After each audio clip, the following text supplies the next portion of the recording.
Hello fellow Bears fans, and welcome to my 2014 Bears video blog. Week 8 game preview, Bears at Patriots. You see a little bit different dress attire this week. Just my hat. I don't have my Bears jersey on, but I do have a Bears shirt on. A little bit of a hand injury making it hard for me to change shirts, making it a little bit more difficult than usual, so I decided not to go with the Bears jersey for the game preview this week. But let's get into the game here. We need to get in and get a big win this week.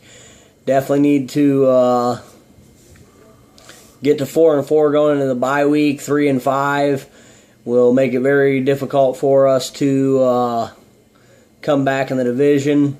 So we need to get the big win this week. Move to 4-4 going into the bye week.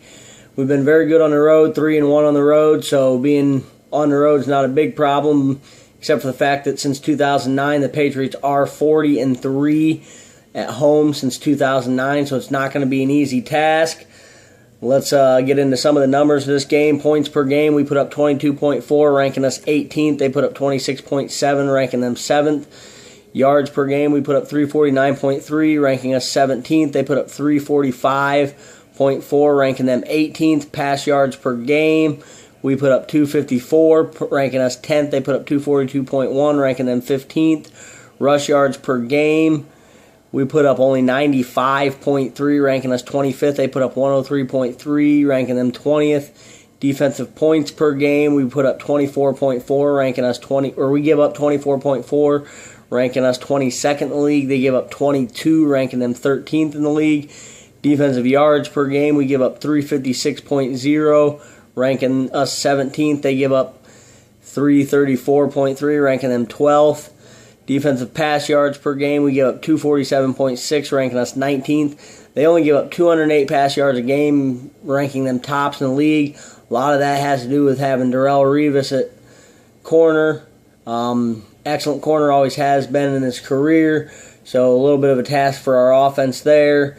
Defensive rush yards per game, we only give up 108.4, ranking us 13th. They give up 126.3, ranking them 24th in the league. Move now on to position-by-position breakdown. Obviously, quarterback position, they have Tom Brady. We have Jay Cutler.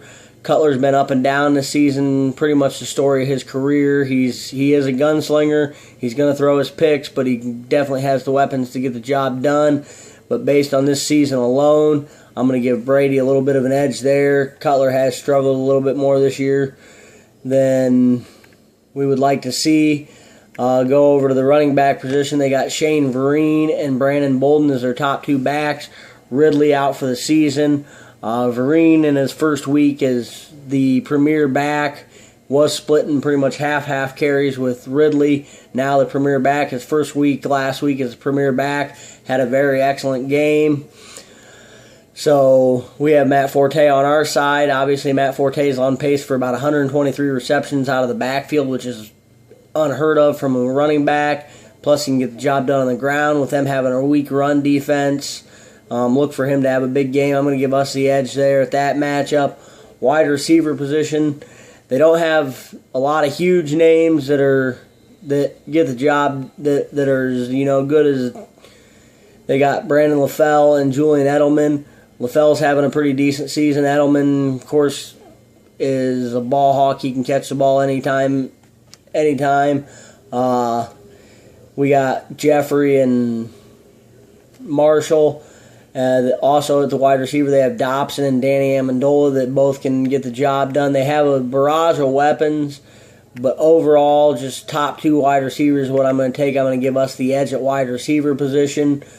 Tight end position, Rob Gronkowski versus Martellus Bennett. Martellus Bennett having a very good year this year. Rob Gronkowski speaks for itself. Very excellent tight end. Going to give them a slight edge there. Move now on to the defensive side of the ball, where they, as well as us, play a base 4-3 defense. Let's see, get over to the defensive side of the ball here. At the defensive end positions, they have Rob Ninkovich and Chandler Jones.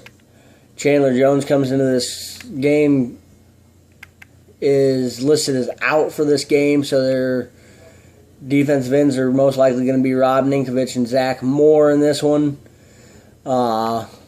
We have Jared Allen and Willie Young, along with Lamar Houston as well. I'm going to give us a slight edge there based on their injuries.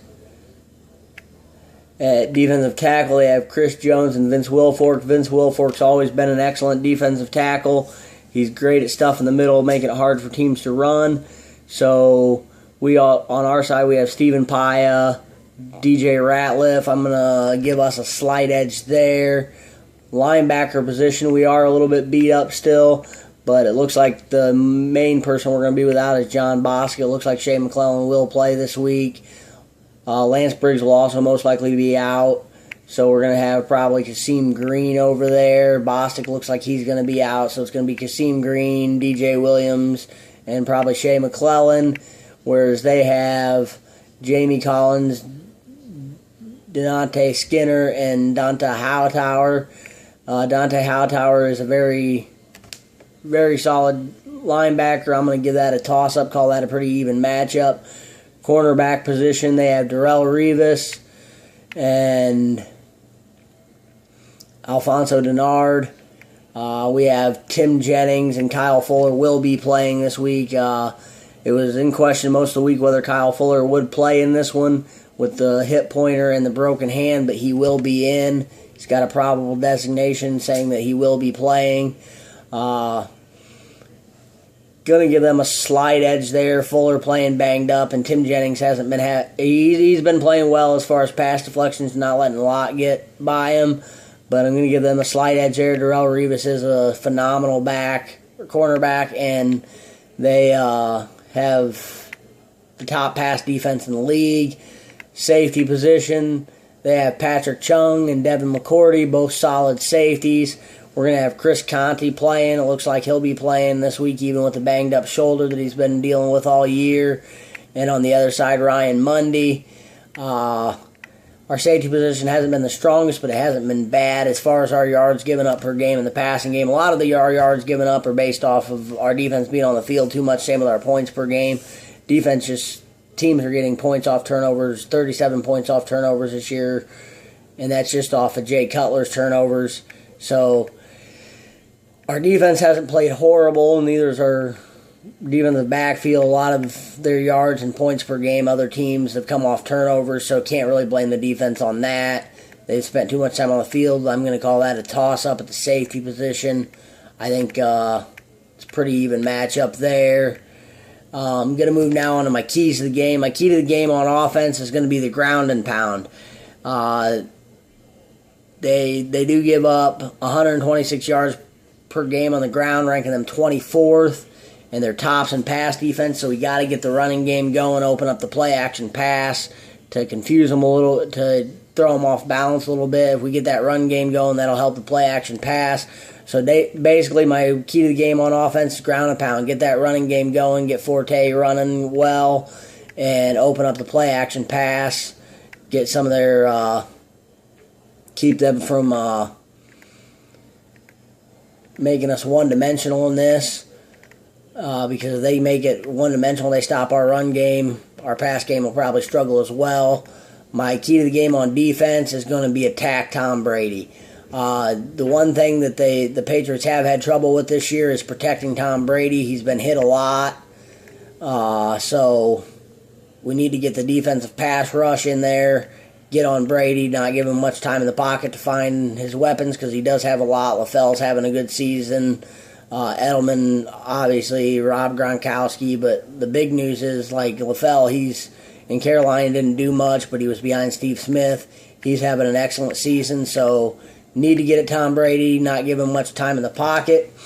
My player to watch on offense this week is going to be Jay Cutler. He struggled last week. He struggled off and on throughout the year. He'll have a good game, then he'll have a bad game. I look for him to rebound this week after a subpar performance last week. I think that if we can get the ground game going, he can get the ball to Marshall, to Jeffrey, Bennett, Forte out of the backfield. I do look for Cutler to have a rebound week this week. My player to watch and basically him being my player to watch is if he struggles, I don't think we can win this game. So he's definitely my player to watch. I look for him to have a pretty solid game. Player to watch on defense this week is going to be Jared Allen. Hasn't had a lot of sacks this year. Has gotten some rush on quarterbacks, some QB hits. Just hasn't got there in time to get a lot of sacks. With them with their offensive line giving up a lot of hits on Brady, I look for Jared Allen to get around the edge and get some hits on Brady. Get a couple sacks in this game. Move on to prediction time for this game, and we need to get the win. We need to move to 4-4. However, the Patriots are very tough at home at Foxborough. I hate picking against my Bears. I'm still going to be rooting them on, rooting for the win. But I'm going to say final score in this one, 27-24 Patriots. Hope my prediction's wrong, but I got to be realistic here, and that's what I'm being. I can't just say pick my Bears every week, but I do pick my Bears to win in my heart. But in reality, I'm going to say 27-24 Patriots. Hope my prediction's wrong. Look either later this evening or tomorrow evening for my post-game recap of this. Until then, go Bears, bear down.